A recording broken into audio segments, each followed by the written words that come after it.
श्री गणेशाय नमः। ओम नमः शिवाय। आप सुन रहे हैं शिव पुराण शत्रुद्र संहिता के 36वें अध्याय से 40वें अध्याय तक। आप सुनेंगे इस एपिसोड में अश्वत्थामा का शिव अवतार, पांडवों को शिव पूजन के लिए व्यास जी का उपदेश, अर्जुन द्वारा शिव जी की तपस्या करना, शिव जी का किरात अवतार, किरात अर्जुन विवाद। शत्रुद्र संहिता 36वां अध्याय। अश्वत्थामा का शिव अवतार। नंदीश्वर बोले, हे सर्वज्ञ सनत कुमार जी, देवगुरु बृहस्पति के पुत्र मुनि भारद्वाज हुए और उनके पुत्र के रूप में द्रोण का जन्म हुआ। द्रोण बचपन से महान धनुर्धारी, महातेजस्वी और सब अस्त्र शस्त्रों के ज्ञाता थे। यही नहीं, धनुर्वेद और सभी वेदों के महाज्ञाता थे। अपने इन्हीं गुणों के कारण आप कौरवों और पांडवों के आचार्य बने और द्रोणाचार्य इस नाम से प्रसिद्ध हुए।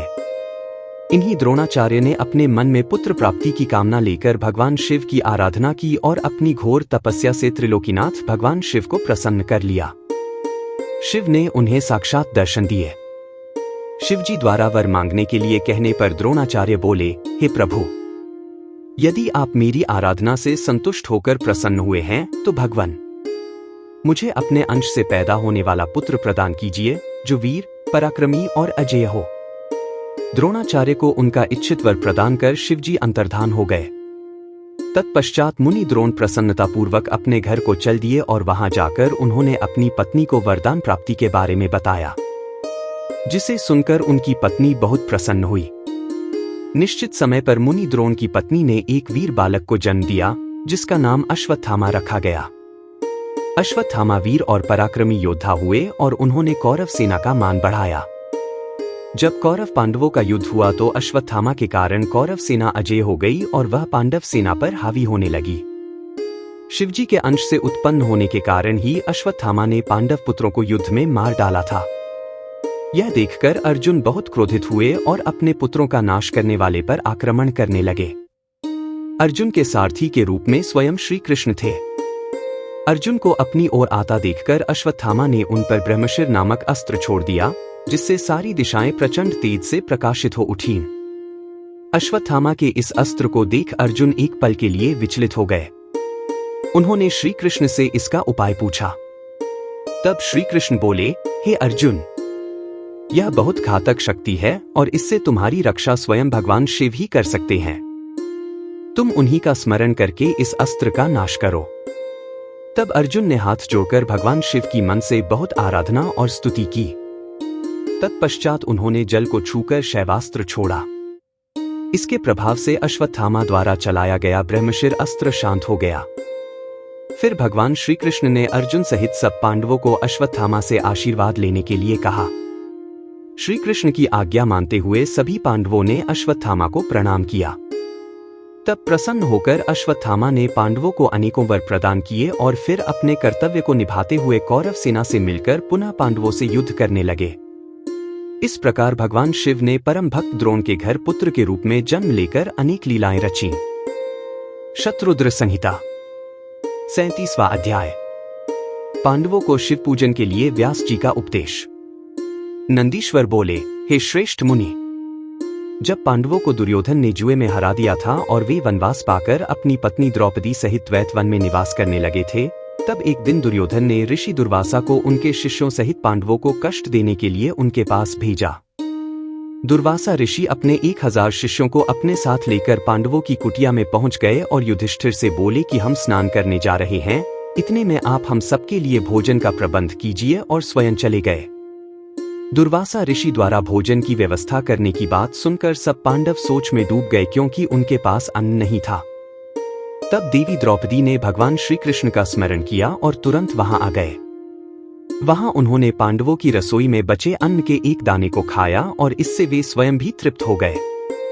साथ ही स्नान के लिए दुर्वासा और उनके शिष्यों का भी पेट भर गया और वे वहीं से लौट गए। इस प्रकार श्री कृष्ण ने पांडवों पर आए इस संकट को दूर कर दिया। फिर पांडवों को भगवान शिव की आराधना करने के लिए कहकर वे स्वयं द्वारका चले गए। एक दिन जटाजूट धारण किए, गले में रुद्राक्ष की माला और भस्म लगाए व्यास जी नमः शिवाय पंचाक्षरी मंत्र का जाप करते हुए पांडवों की कुटिया में पधारे। व्यास मुनि शिव जी के प्रेम में मग्न तेजपुंज से आलोकित थे।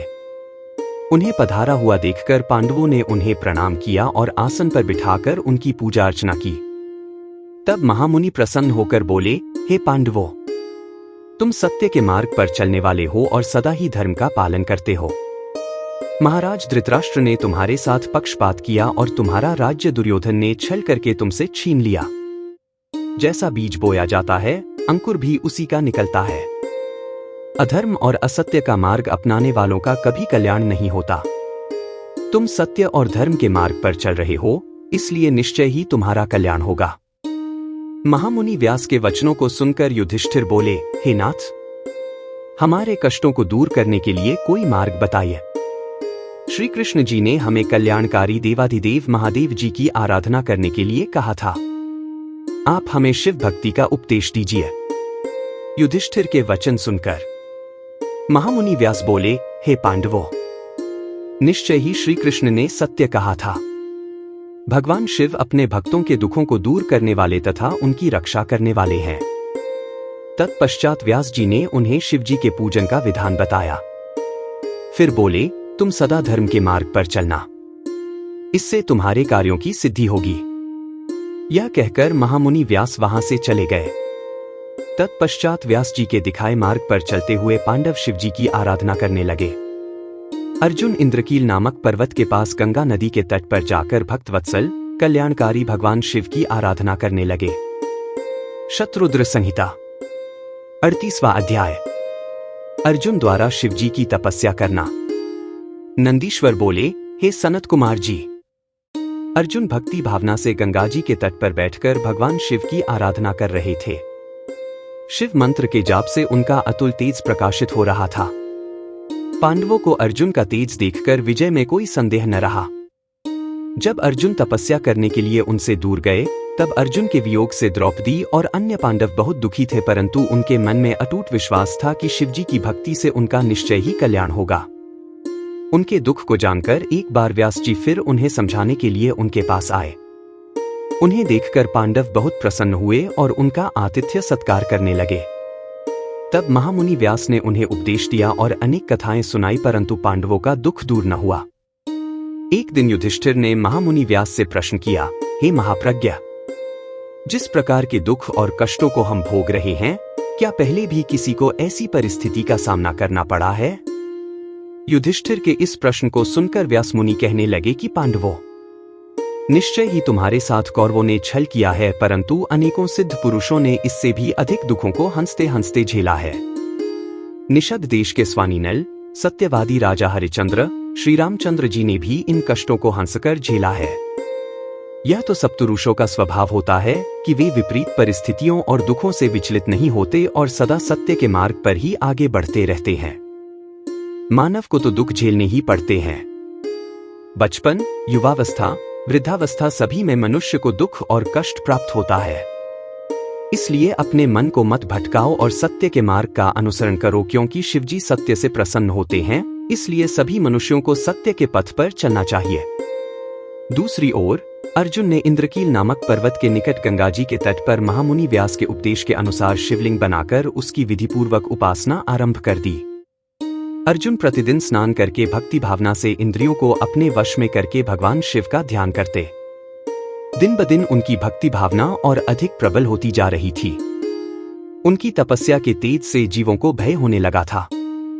अर्जुन की तपस्या से दग्ध होकर अनेक देवता देवराज इंद्र के पास गए और उनसे बोले कि देवराज, अर्जुन भगवान शिव की घोर तपस्या कर रहा है और उसके तेज से सभी प्राणी दग्ध हो रहे हैं। अर्जुन की तपस्या के विषय में सुनकर देवराज इंद्र उनकी परीक्षा लेने के लिए उनके पास गए। इंद्र ने ब्राह्मण का रूप धारण किया और अर्जुन के पास जाकर पूछने लगे कि तुम इतनी छोटी उम्र में तपस्या क्यों कर रहे हो? तुम मुक्ति चाहते हो या विजय के लिए तपस्या कर रहे हो? परंतु इंद्र तो मोक्ष के स्थान पर सुख प्रदान करते हैं। इंद्रदेव के वचनों को सुनकर अर्जुन को क्रोध आ गया और वे बोले, हे मुनि, आप यहाँ क्यों पधारे हैं और इस प्रकार के प्रश्नों से मेरी तपस्या में क्यों व्यवधान डाल रहे हैं? मैं शिवजी की आराधना कर रहा हूँ। तब इंद्रदेव ने ब्राह्मण वेश त्याग कर अपने वास्तविक रूप के दर्शन अर्जुन को दिए। इंद्रदेव को अपने सामने पाकर अर्जुन को लज्जा का अनुभव हुआ कि मैंने इंद्र से अपशब्द कहे। उन्होंने देवराज इंद्र से क्षमा याचना की। देवराज इंद्र प्रसन्न होकर बोले, अर्जुन, तुम मांगो, क्या मांगना चाहते हो? मैं निश्चय ही तुम्हारा इच्छित वर तुम्हें प्रदान करूंगा। देवराज इंद्र के वचन सुनकर अर्जुन बोले, हे देवेंद्र, यदि आप मुझ पर प्रसन्न हैं तो मुझे शत्रुओं पर विजय का वरदान प्रदान कीजिए। अर्जुन के वर को सुनकर देवेंद्र बोले, अर्जुन, तुम्हारी विजय अवश्य होगी, क्योंकि भगवान शिव के भक्तों पर कभी कोई कष्ट नहीं आता। उनको संसार में किसी का भय नहीं होता। इसलिए तुम इसी प्रकार शांत चित्त और भक्ति भाव से त्रिलोकीनाथ देवाधिदेव महादेव जी की तपस्या करो। उनकी प्रसन्नता से श्रेष्ठ जीवन में और कुछ नहीं है। यह कहकर देवराज वहां से अंतर्धान हो गए। तब अर्जुन पुनः शिवलिंग को प्रणाम कर उनकी आराधना करने लगे। शत्रुद्र संहिता 39वां अध्याय। शिवजी का किरात अवतार। नंदीश्वर बोले, हे सनत कुमार जी, अर्जुन महामुनि व्यास जी द्वारा बताई गई विधि से शिवजी की उपासना कर रहे थे। काफी समय तक तपस्या करने के पश्चात उनके तप का तेज बढ़ना आरंभ हो गया और उनका तप और रौद्र रूप धारण करता जा रहा था। अर्जुन ने एक पैर पर खड़े होकर सूर्य की ओर देखते हुए पंचाक्षर मंत्र का जाप करना आरंभ कर दिया। उनके तप के प्रभाव से सभी प्राणी, जीव जंतु और देवता दग्ध होने लगे। अर्जुन की इस घोर तपस्या के विषय में दुर्योधन को ज्ञात हुआ। उसने मूक नाम के दैत्य को अर्जुन के पास शूकर का भेष धारण करके भेजा। वह दुष्ट राक्षस अनेक प्रकार की ध्वनि निकालता और वृक्षों को उखाड़ता हुआ अर्जुन के तप के स्थान के निकट पहुंचने लगा। तब अर्जुन का मन एकाएक व्याकुल हो उठा और उन्होंने पलटकर उस कपटी राक्षस को देखा और मन में विचार किया कि जिसे देखकर मन व्याकुल हो वह अवश्य ही हमारा शत्रु होता है। यह विचार मन में आते ही अर्जुन को दुर्योधन का छलकपट याद आ गया। अर्जुन ने वहीं बैठे बैठे उस पर बाण चला दिया। उसी समय स्वयं भक्त वत्सल भगवान शिव भी अपने भक्त अर्जुन पर आए संकट को देखकर उनकी रक्षा व परीक्षा हेतु तुरंत वहां आ गए और उन्होंने भी उस बहुरूपीय राक्षस पर अपना बाण चला दिया। उस समय देवाधिदेव महादेव जी ने भील का वेश धारण कर रखा था। उनके शरीर में श्वेत धारियां थीं और वह कच्छ बांधे हुए थे। उनके कमर पर तरकश और हाथ में धनुष बाण था और वे भी उसी शुकर का पीछा कर रहे थे। भील रूपी भगवान शिव और अर्जुन दोनों के बाणों ने एक साथ उस शुकर को अपना निशाना बनाया। शिवजी का बाण उस विशाल शुकर की पूंछ में और अर्जुन का बाण उसके मुख में लगा। उस भयंकर आघात को वह सह नहीं सका। पल भर में ही भयानक शब्द करता हुआ वह धरती पर गिर पड़ा और उसके प्राण पखेरु उड़ गए।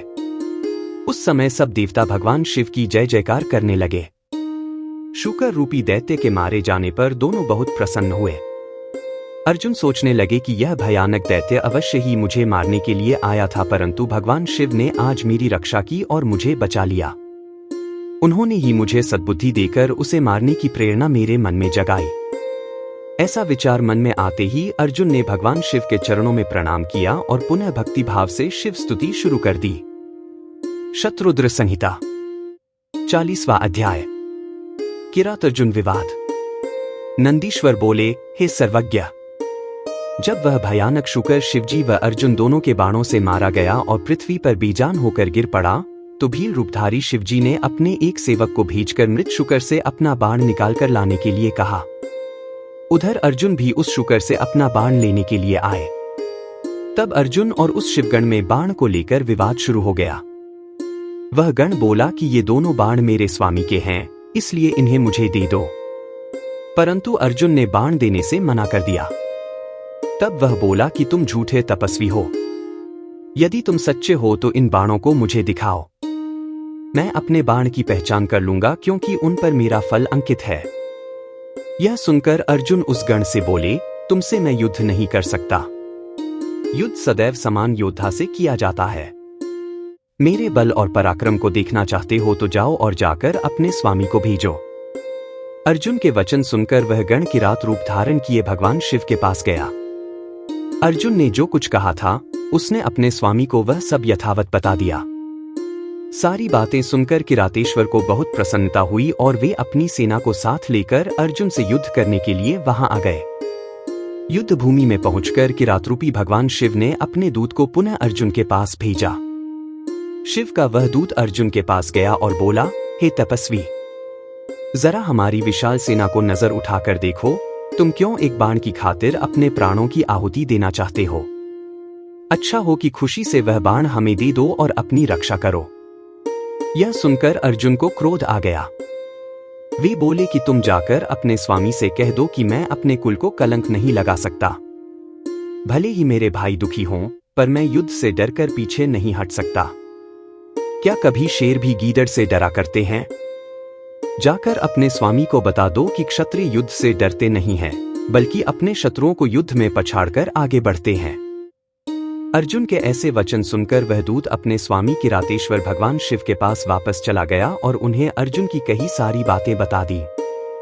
अपने गण की बातों को सुनकर लीलाधारी शिव मन ही मन अर्जुन की भक्ति, निडरता और अपनी बात की अडिगता देखकर प्रसन्न हुए। फिर उन्होंने अपनी सेना सहित आगे बढ़ना शुरू कर दिया।